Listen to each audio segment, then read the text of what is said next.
contar o primeiro dia aí da história da minha vida. Como já falei, meu nome é Vera Regina. Eu nasci em São Luís Gonzaga, Rio Grande do Sul. Estou aqui no Paraná desde meus 10 anos. No dia 21 de setembro de 1973, nasce a Vera Regina, filha de Doraci Aires da Silva e João Castilho Fontoura. Bom, não vou falar do meu peso, porque eu não sei com quantos quilos eu nasci, nem quantos centímetros eu nasci, não sei não. Mas, meu pai e minha mãe eram muito pobres, meu pai era bêbado, eu lembro que nós passávamos muita necessidade, nós íamos buscar meu pai nas quiçaças, em beiras de BR, bêbado. Eu tive uma infância feliz com meus irmãos, que eu lembro, a Celi, o João, a Evinha, e teve umas partes assim que eu me lembro de algumas coisas assim da minha infância até eu vir para o Paraná.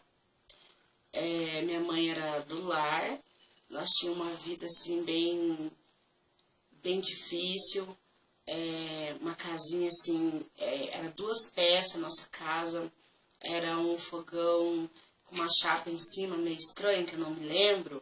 Sei que tinha uma parte branca, acho que era passado cal em volta dele. E eu começo a me lembrar assim, um bairro onde nós morávamos que tinha BR assim no alto e ficava as casas para baixo. E era um vilarejo assim pequeno, muito poucas casas, muito poucas pessoas onde moravam. E eu me lembro que a nossa brincadeira, a melhor, era que nós descíamos o barranco, assim, arrastando. Às vezes colocávamos aquelas estopas, saco de estopa, virávamos assim em V e lá nós descia aquele barranco escorregando. Pense na situação da roupa, a mãe queria matar nós, porque nós ficávamos com a bunda e os pés, aquela terra era vermelha, então imagine. Passávamos o dia ali, quando nós tínhamos folga, não tínhamos aula, né? E meu pai fazia formas de lata de óleo, porque naquele tempo os óleos vinham tudo em latas, não era em garrafas de plástico como agora. Então meu pai fazia formas grandes, pequenas, eu lembro que fazia os cubos arredondados, isso ia vender de porta em porta, isso sustentava a nossa casa. E minha mãe fazia serviço assim, na casa de conhecidos, ajudava.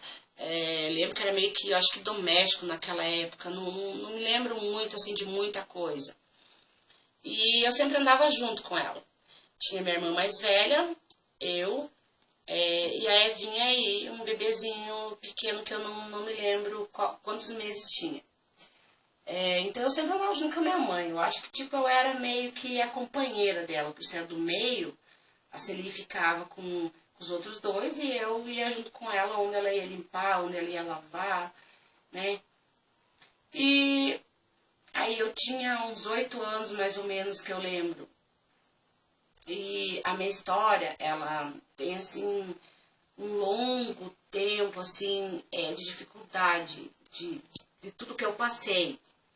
Às vezes, algumas atitudes minhas eu acho que é reflexo do que aconteceu, porque a vida me impôs eu me defender da forma que eu me defendo hoje, pelo sofrimento, pelas quais eu passei, por muitas coisas, gente. Nossa, é uma história assim de novela mesmo, sabe?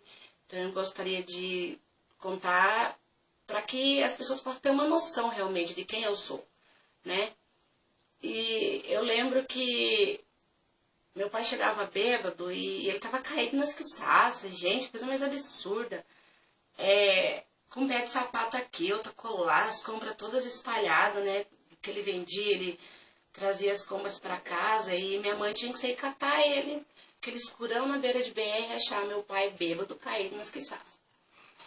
E eu me lembro assim que eu ia pra escola, e a escola era longe de casa, e eu e minha irmã. E às vezes a mãe ia levar ou buscar, e eu gostava. A escola era bem ajeitadinha, perto de algumas escolas que tem agora, Nossa, a escola pra mim lá era show. Então eu e minha irmã íamos, né, pra escola e teve um dia que a minha mãe foi levar a gente. E tinha assim uma moita amassada, um bom pedaço assim, amassado. E então a mãe falou que lá era pra nós tomar cuidado porque havia muito lobisomem. E que ali provavelmente algum homem tinha se transformado em lobisomem. Eu acho que ela falava isso pra assustar nós duas, né? Nós andávamos muito sozinhas, tipo, ir e voltar pra escola, assim, duas meninas, né? Eu tinha o quê? 8 anos, minha irmã 10 anos, pouca diferença. Então eles tinham muito esse costume de assustar, somente a minha mãe assustar. Eu nem sei se realmente existe lobisomem.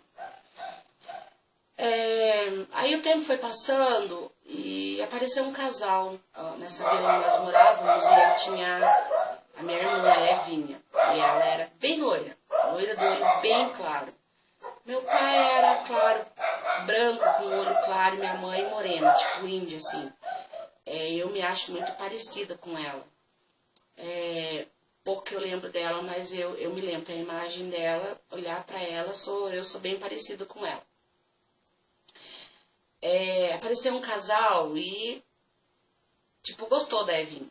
Gostou da Evinha, a Evinha é loira, né? A minha irmã Sari também era mais loira, eu fiquei queimada, assim, né? Mas tudo bem. Ela encantou esse casal, que não tinha filhos. Ficaram uns dias, eu lembro que ficaram uns dias lá, na vila nós morávamos, e a minha irmã se apegou a eles, eles agradavam, davam um brinquedo e tal. E conquistaram a Eva. E queria que a mãe desse a Eva para eles. A minha mãe não queria dar Eva. Imagine, dar um filho. Não queria dar Evinha para eles. E o dia se passou. E um dia eu me lembro que minha mãe acordou cedo desesperada em gritos. Esse casal havia roubado a Evinha.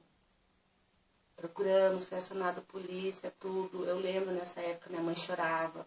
Meu pai, correram o que puderam. Mas o casal combinou com a Evinha de ir encontrar eles. Né, tal horário.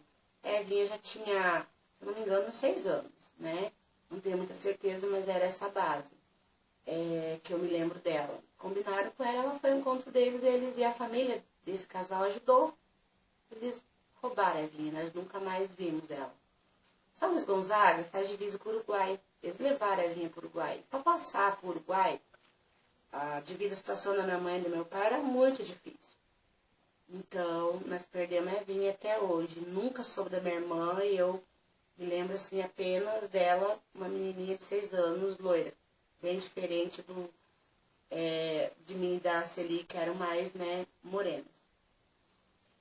E eu lembro que, em meio a tanta situação, a tanta coisa que acontecia, nós saímos de lá dessa vila. Eu não me lembro porquê, não sei porquê. E eu me lembro que eu fui parar na casa da madrinha da minha mãe. Fiquei lá uns dias que a minha mãe me levou. E eu acho que eu estive separado, pelo que eu me lembro. E meu pai foi para um lado e a mãe foi para o outro. E eu fiquei nessa casa um tempo. E era também, as pessoas tinham que ter condições de vida melhor. Aí veio meu pai e me tirou de lá. Aí a minha mãe, vinha um me pegar. Se ele me achava onde eu estava, vinha minha mãe e me pegava. Me levava junto com ela. Aí aparecia meu pai, tomava eu da minha mãe, me levava com ele. Eu sei que por fim da história, que eu me lembro, a minha mãe fugiu com um homem. Com outro homem, largou meu pai. Largou meu pai comigo, a Celi. Aí já tinha o Joãozinho, que era aquele bebê recém-nascido que eu lembro. E sumiu, fugiu com outro homem. E não tivemos notícias dela. Aí meu pai assumiu o papel de mãe e pai, cuidando de nós 3. E eu me lembro, assim, que era uma parte muito, muito boa da minha infância, apesar do que aconteceu. Nós dormíamos numa cama que eu lembro que tinha uma partilheira em cima, assim, era feito de tábua, embaixo dormia nós 3. Aí nós 3 acordávamos molhados de milho. Qual dos 3 que mijou? Até hoje não descobri, mas os 3 acordavam molhados de milho. Nossa, gente, era um cheirinho tão bom de xixi, cheiro de xixi da minha infância, nossa, era muito bom. Se eu me lembro, às vezes, daquele cheiro de xixi, acordava os 3 mijados. Mas, enfim, era bom, né? Fazia parte da infância. Aí meu pai trabalhava e nós ficávamos sozinhos. Nós aprontávamos. Como nós aprontávamos? Nossa, nós corria na rua, dia de chuva, ia no barranco. Quando meu pai chegava, os vizinhos contavam, nós apanhava. Nós dormíamos num... Aí meu pai tinha alugado tipo um quartinho, dava uma peça para montar a cama. Meu pai alugou um quartinho e só não morar, pagar aluguel. Por hoje é só, ovo, amanhã tem mais, né? Seguiremos aí com continuação e bebendo mais coisas aí, Beijo, até amanhã.